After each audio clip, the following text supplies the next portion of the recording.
आजिर प्रथम प्रश्न महाशिवरात्रि केबे पालन करा जाए? आपनक ऑप्शन नंबर ए माघ पूर्णिमा, बी फाल्गुन कृष्ण चतुर्दशी, सी चैत्र शुक्ल पक्ष एवं डी आषाढ़ शिवरात्रि।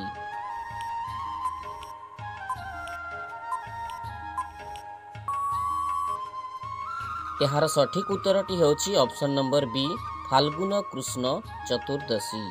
महाशिवरात्रि फाल्गुन कृष्ण चतुर्दशी रे पालन करा जाए। परवर्ती प्रश्न महाशिवरात्रि केउ देवतांकु समर्पित करा जाए? आपनक option number A Vishnu, B Brahma, C Shiv एवं डी कृष्ण।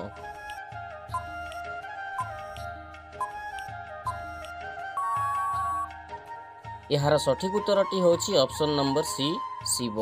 महाशिवरात्रि शिव देवतांकु समर्पित करा जाए। परवर्ती प्रश्न महाशिवरात्रि रे केउ पूजा विशेष भाव रे करा जाए?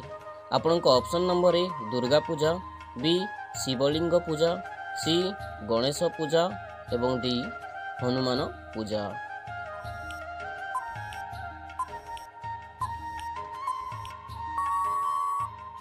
यार सठिक उत्तरटी होछि ऑप्शन नंबर बी शिवलिंग पूजा। महाशिवरात्रि रे शिवलिंग पूजा विशेष भाव रे करा जाए। परवर्ती प्रश्न महाशिवरात्रि को किपरि भाव रे पूजा करा जाए?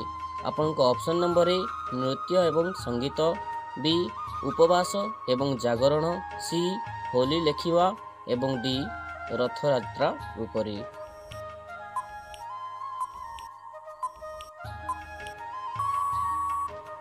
यार सठिक उत्तरटी होछि ऑप्शन नंबर बी उपवास एवं जागरण।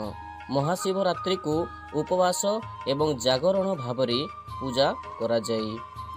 परवर्ती प्रश्न महाशिवरात्रि उत्सव केउ धर्मर सहित संपृक्त अटे? आपनक ऑप्शन नंबर ए बौद्ध धर्म, बी जैन धर्म, सी हिंदू धर्म एवं डी सिख धर्म।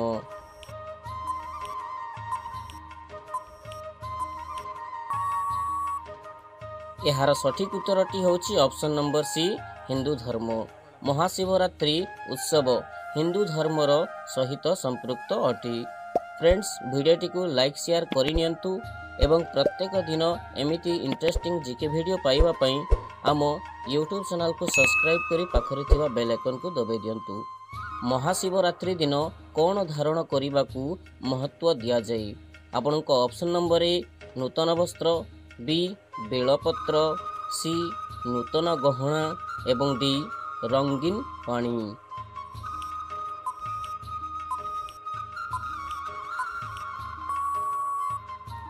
यार सठिक उत्तरटी होछि ऑप्शन नंबर बी बेलपत्र।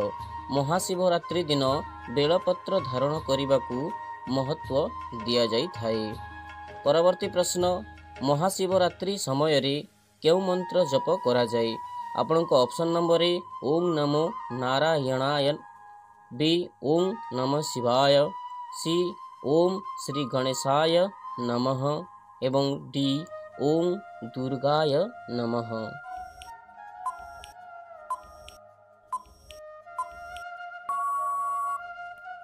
यार सठिक उत्तरटी होछि ऑप्शन नंबर बी ओम नमः शिवाय। महाशिवरात्रि समय रे ओम नमः शिवाय मंत्र जप करा जाए। परवर्ती प्रश्न महाशिवरात्रि उपवास केउ उद्देश्य रे करा जाए?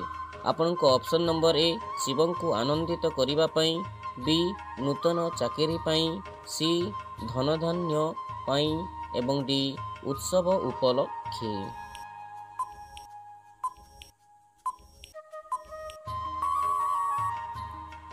यार सठिक उत्तरटी होछि ऑप्शन नंबर ए शिवं को आनंदित करिबा पई। महाशिवरात्रि उपवास शिवं को आनंदित करिबा पई करा जाए। परवर्ती प्रश्न केउ फल महाशिवरात्रि रे शिवं को अर्पित करा जाए? आपनक ऑप्शन नंबर ए आंब, बी कदली, सी लेंबू एवं डी नडिया।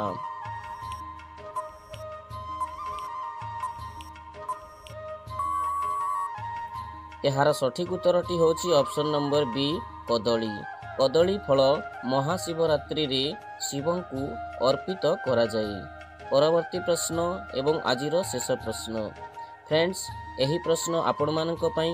ଯଦି ପ୍ରଶ୍ନର ଉତ୍ତର ଜାଣିଛନ୍ତି ତେବେ କମେଣ୍ଟ ବକ୍ସରେ ଲେଖି ନିଶ୍ଚୟ ଜଣାଇ ନେବେ। ମହାଶିବରାତ୍ରିରେ କେଉଁ ଫୁଲ ଶିବଙ୍କୁ ଅର୍ପିତ କରାଯାଏ? ଆପଣଙ୍କ ଅପସନ୍ ନମ୍ବର ଏ ଗୋଲାପ ଫୁଲ, ବି ଦୁର୍ବା ଫୁଲ, ସି ଧତୁରା ଫୁଲ ଏବଂ ଡି ମାଳତୀ ଫୁଲ। ଫ୍ରେଣ୍ଡସ୍, ଭିଡ଼ିଓଟିକୁ ଲାଇକ୍ ସେୟାର କରିନିଅନ୍ତୁ ଏବଂ ପ୍ରତ୍ୟେକ ଦିନ ଏମିତି ଇଣ୍ଟରେଷ୍ଟିଂ ଜିକେ ଭିଡ଼ିଓ ପାଇବା ପାଇଁ ଆମ ୟୁଟ୍ୟୁବ୍ ଚ୍ୟାନେଲକୁ ସବସ୍କ୍ରାଇବ୍ କରି ପାଖରେ ଥିବା ବେଲ୍ ଆଇକନ୍କୁ ଦବାଇ ଦିଅନ୍ତୁ। ଧନ୍ୟବାଦ। ନମସ୍କାର।